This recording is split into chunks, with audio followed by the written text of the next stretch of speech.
Vous écoutez le podcast du marketing, épisode 307.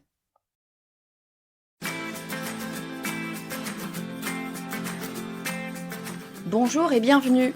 Je suis Estelle Ballot et je suis ravie de vous recevoir sur le podcast du marketing. À chaque épisode, je vous propose d'analyser les techniques marketing qui marchent, pas à pas et très concrètement, pour développer votre activité. Depuis toujours, le SEO repose sur une promesse simple, être trouvé sur Google. Alors jusqu'ici, pour avoir un bon SEO, pour optimiser les choses, il fallait identifier les bons mots-clés, il fallait optimiser son contenu, il fallait travailler ses liens et normalement, le reste suivait. Je dis normalement parce que le SEO, c'est quand même pas toujours si simple. Mais enfin, globalement, si on faisait bien les choses, le reste suivait. Sauf que depuis quelque temps, le terrain de jeu, il a radicalement changé. Vous l'avez dans le mille, l'arrivée de ChatGPT, de l'IA en général, de ChatGPT, Perplexity, et puis maintenant, on parle de Search Generative Experience, le SGE de Google, ça a ouvert une toute nouvelle ère du SEO. Je ne sais même plus comment on doit l'appeler. C'est plus tant le SEO en soi que la recherche conversationnelle. En fait, ce qui se passe, c'est qu'on ne va plus taper une suite de mots-clés, on pose une question. On dialogue et puis on attend une réponse immédiate et contextualisée. Et surtout, on ne clique plus forcément sur les sites web. Et ça, évidemment, ça change tout. Pour les pros du marketing, c'est littéralement un séisme.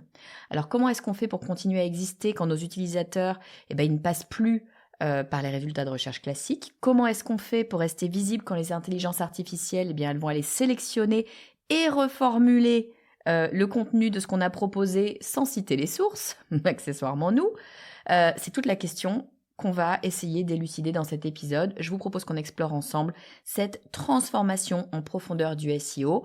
On va d'abord voir comment tout ça a évolué.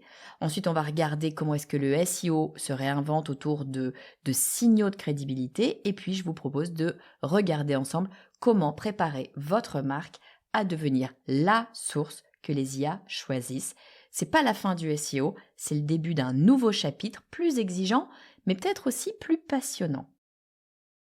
Alors en gros, depuis une vingtaine d'années, le référencement naturel, il s'est construit autour d'un rituel qui est bien rodé. On va saisir une requête dans Google, on va parcourir une liste de liens, on va cliquer, on va revenir en arrière et on va recommencer. L'utilisateur acceptait cette logique, il parlait le langage du moteur de recherche. Les marketeurs, eux, qu'est-ce qu'ils faisaient ? Ils tentaient d'optimiser chaque mot, chaque balise, chaque lien pour se frayer un chemin jusqu'à la première page. L'objectif, le Graal, c'est la première page, voire la première position. Sauf que les comportements numériques, ils ont évolué, ça on l'a bien compris, le web s'est densifié, le temps d'attention s'est raccourci, et les utilisateurs, maintenant, ce qu'ils veulent, c'est des réponses tout de suite, immédiates, claires, contextualisées. Ils ne cherchent plus à naviguer, ils veulent comprendre. Cette exigence de simplicité et de pertinence, ça a ouvert la voie à un nouveau paradigme, celui de la recherche conversationnelle. Donc d'abord, on a eu les assistants vocaux, ensuite on a eu les intelligences artificielles comme ChatGPT, Gemini, Perplexity, il y en a plein. Ce qui se passe, c'est qu'on n'écrit plus une requête, on pose une question. Le ton devient naturel, en tout cas encore plus naturel qu'il l'était, et les attentes aussi. L'utilisateur, ce qu'il va faire, c'est qu'il s'adresse à une machine comme à un être humain et il attend une réponse qui va être construite, cohérente et fluide comme celle d'un être humain. Ce basculement-là, il est très loin d'être anodin, il redéfinit ce que ça signifie d'être visible sur le web. Carrément, parce que dans ce nouveau modèle, le clic n'est plus l'objectif. Avant, on posait une question, on cherchait un lien, on allait cliquer, on allait sur un site internet. Maintenant, la réponse se trouve déjà dans l'interface, on n'a plus besoin de cliquer. Le contenu visible, il n'est plus nécessairement celui qui apparaît sur un lien, mais celui que l'IA a jugé fiable, clair et utile, au point de le reformuler. Du coup, le SEO quitte le domaine des mots-clés pour entrer dans celui du sens. Les moteurs ne cherchent plus des correspondances lexicales, mais des intentions, des contextes et des signaux de confiance. Alors pour les marques, ça implique un changement profond, produire du contenu non pas pour l'algorithme, mais pour la compréhension humaine médiée par l'intelligence artificielle. Alors, quels sont les grands acteurs de la recherche générative ? On va commencer par ça. Le pionnier historique, pas de surprise, c'est Google. Google reste évidemment central. Google a d'ailleurs un projet qui s'appelle Search Generative Experience, SGE. Le moteur, en fait, intègre la génération de réponses directement dans les pages de résultats. Du coup, l'utilisateur ne voit plus seulement la fameuse liste de liens qu'on avait jusqu'ici, mais avant cette liste de liens, on a une synthèse qui est construite par l'IA et qui est en général accompagnée de quelques sources citées. Cette approche annonce une vraie bascule. Google ne renvoie plus vers un contenu, il devient le contenu. Face à lui, vous avez OpenAI qui a pris vitesse tout l'écosystème, évidemment, avec ChatGPT qui en plus maintenant, depuis un certain temps maintenant, est connecté à Internet. En quelques mois, des millions d'utilisateurs ont adopté cette nouvelle façon de chercher, c'est-à-dire que avant, ils faisaient une requête sur Google, maintenant, ils discutent avec une IA qui est capable d'expliquer, de résumer, de comparer, de recommander, de faire à peu près ce qu'on veut. Ça n'est plus une recherche, c'est un dialogue. Vous avez aussi d'autres acteurs qui s'installent dans la course, évidemment. Il n'y a pas que ChatGPT. Vous avez notamment Perplexity. Perplexity, lui, il va miser sur la transparence des sources et une expérience peut-être plus journalistique de la recherche, avec notamment systématiquement une citation des sites utilisés. Et puis vous avez Anthropic avec Claude, et puis vous avez aussi Gemini, toujours de Google, qui, eux, vont explorer des modèles intégrés où la recherche devient aussi un assistant global. Tous ces modèles-là partagent une ambition commune, rendre la connaissance instantanée, fluide et conversationnelle. Mais pour les créateurs de contenu, cette promesse, elle crée un défi qui est assez majeur. C'est comment est-ce qu'on va s'assurer que notre travail reste visible et qu'il va être cité dans un monde où en fait l'IA se met entre nous, c'est-à-dire la marque, et l'utilisateur. En fait, avec le principe de la recherche conversationnelle, ce sont les critères de visibilité qui changent totalement. Les moteurs, ils ne se contentent plus d'analyser les mots-clés et les backlinks, c'était quand même les deux principaux éléments qu'ils regardaient jusqu'ici. Maintenant, ils évaluent la qualité, la fiabilité et la structure des contenus pour déterminer quel contenu mérite d'être repris ou cité dans leur réponse générée. Le concept central de cette nouvelle ère, c'est ce qu'on appelle l'EEAT. EEAT pour expérience, expertise, autorité, et le T c'est trustworthiness, c'est-à-dire d'être digne de confiance. Autrement dit, ces 4 piliers guident désormais la sélection des contenus par les IA génératives. Elles privilégient les textes qui montrent une connaissance concrète du sujet, une crédibilité qui est établie et une transparence dans les sources. Concrètement, ça veut dire que les contenus superficiels ou des contenus qui sont réécrits sans valeur ajoutée, ils risquent tout simplement de disparaître. À l'inverse, des articles qui sont rédigés par des experts identifiables, des études originales et puis des formats qui apportent une perspective unique, ces éléments-là, ils vont gagner en importance. L'enjeu n'est plus seulement de plaire à l'algorithme, mais de convaincre une IA du sérieux d'une source. La structure joue également un rôle clé. Les moteurs conversationnels privilégient les contenus bien organisés, hiérarchisés et faciles à extraire. Les sous-titres clairs, des listes, des données structurées, des éléments de contexte qui vont favoriser la compréhension et donc la réutilisation. Enfin, la fiabilité devient un critère central.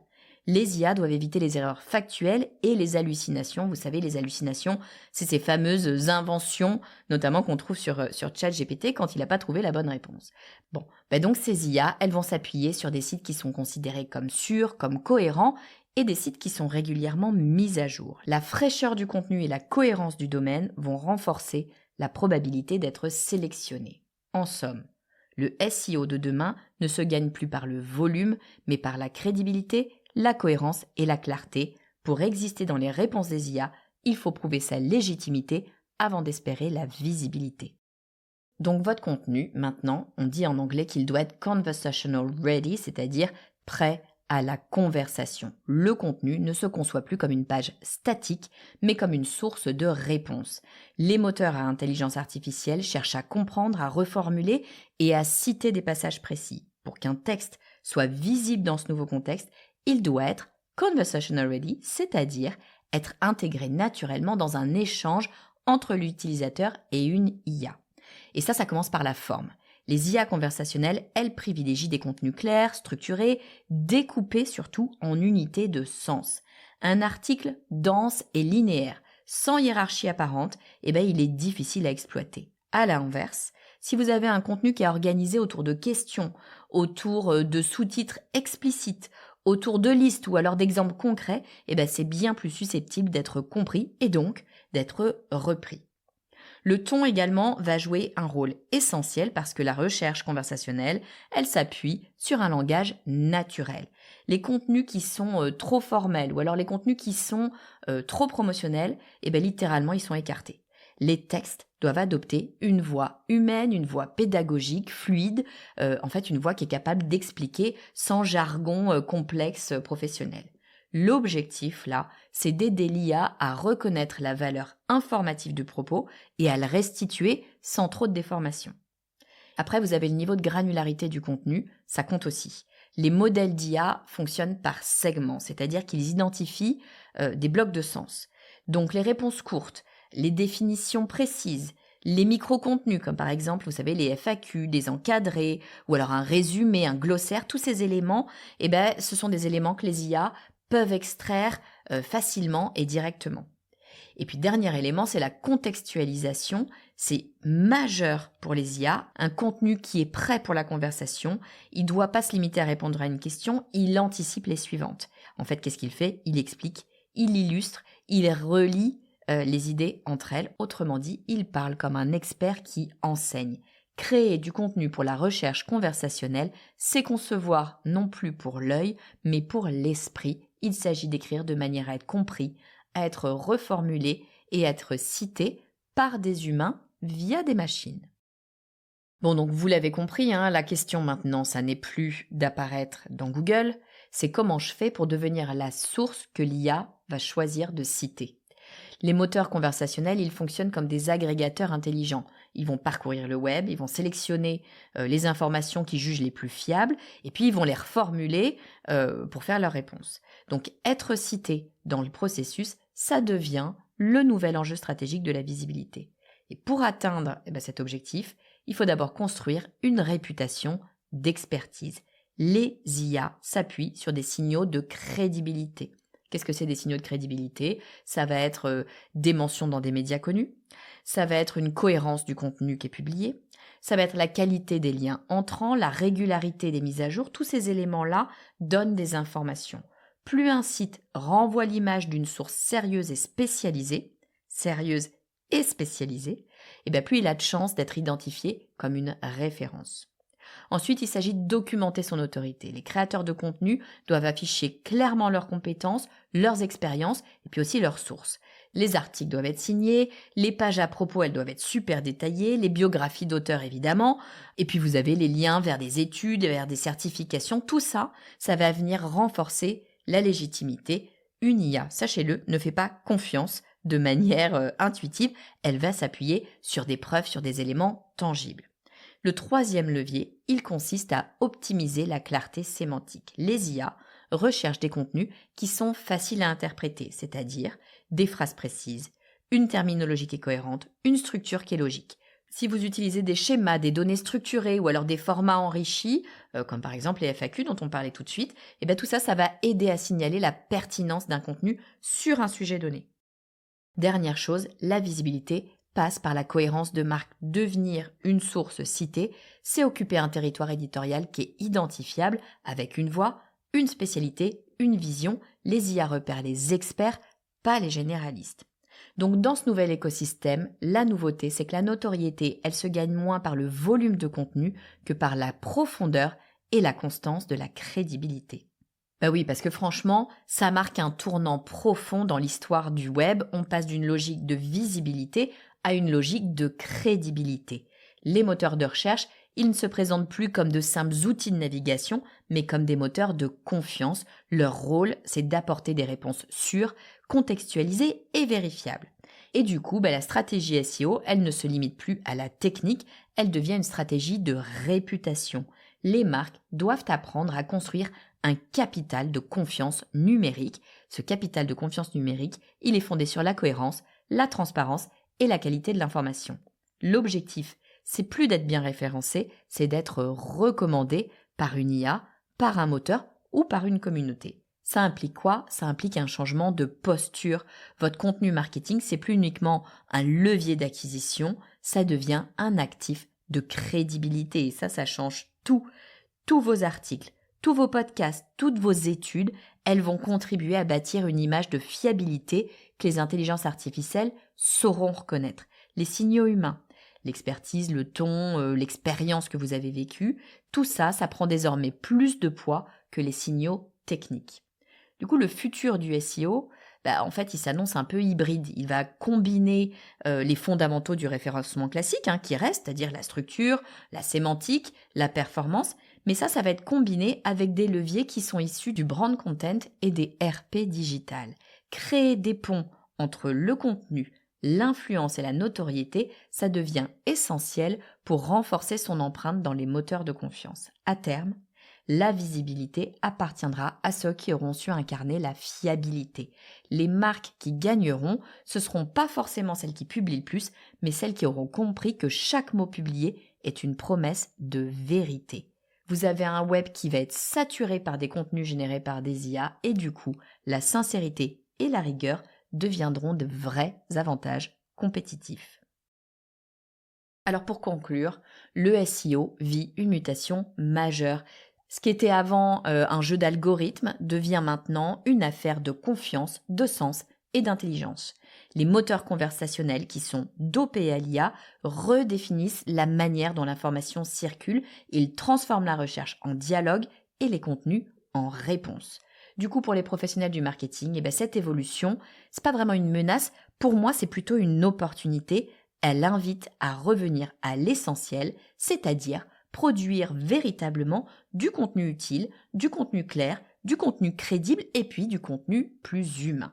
Alors les techniques de référencement, elles disparaissent pas, c'est juste qu'elles se mettent au service d'une ambition qui est plus large, c'est-à-dire être une source de connaissances reconnue.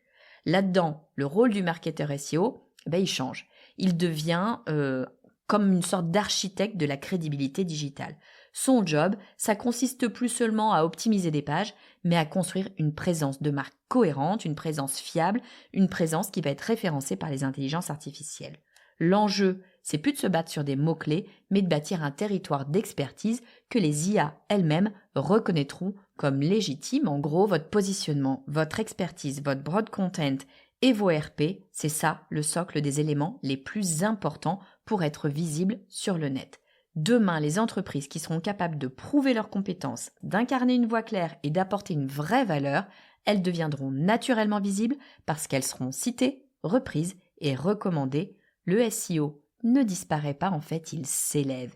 Il quitte le champ de la mécanique pour rejoindre, et c'est très bien, celui de la stratégie. Les moteurs, en fait, ils deviennent des médiateurs et les marques doivent devenir des références. Alors la vraie question, c'est plus comment est-ce que je fais pour être trouvé sur Google, mais plutôt pourquoi mériter d'être cité demain par une IA.